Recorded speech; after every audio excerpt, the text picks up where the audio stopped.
Assalamualaikum warahmatullahi ta'ala wabarakatuh. I'm Sharamay Dimakiel. Today we discuss about some limitation of personal selling. So, our emphasizes of the advantages of personal selling as an effective communication tool should not overshadow its major limitation.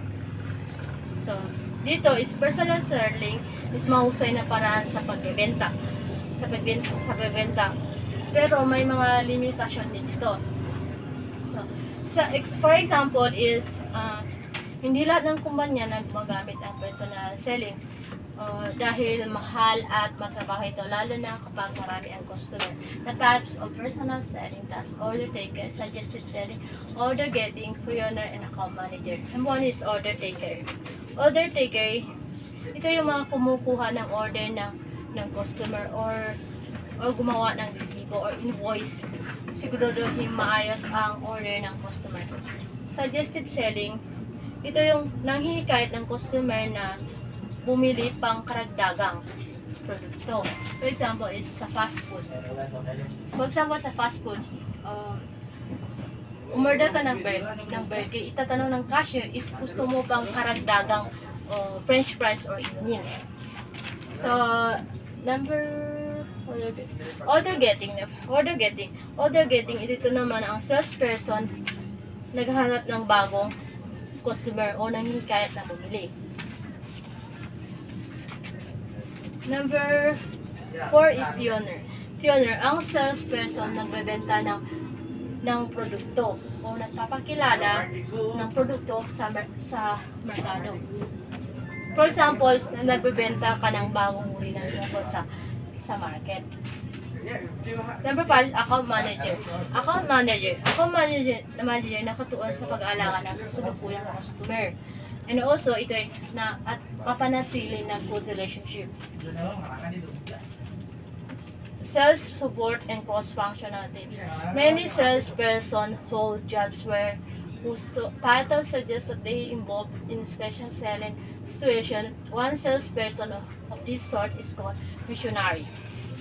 So, missionary, ito yung bumisita sa posibleng customer.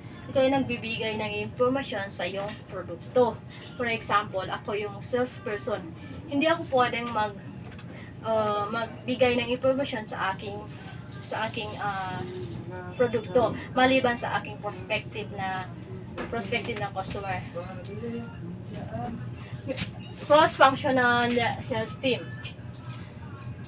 Ito naman is binubuo ng salesperson at iba pang eksperto tulad ng mga technical. For example, isang team na binubuo ng salesperson, engineer, technician na sabay mag-present ng produkto. Account service representative. Ito naman is empleyado ng opisina is nakikipag-ugnayan sa mga kliyente na sumasagot sa reklamo at tumutulong sa customer. The creative selling process. One is identifying and qualifying prospect. So, identifying qualifying prospect, dito hinahanap ng salesperson kung sino ang posibleng customer na may pangangailangan. Number 2 is approaching the prospect. Approaching the prospect, ito ay ang una mo is ito ang unang kontak mo sa customer upang maging friendly ka at confident ka at maging professional ka about sa business mo. Making sales presentation. Dito naman is ipaliwanag mo or ipakita mo na yung produkto at mahikayat ang customer na bumili ng iyong produkto. Number 4 is handling objection. Handling objection, ito naman sinasagot ang tanong at pag-anilangan ng customer. Kapag may tanong sila, sinasagot mo yung about sa product. Halimbawa, kapag tinatanong ka ng customer na bakit mahal to, then ipaliwanag mo na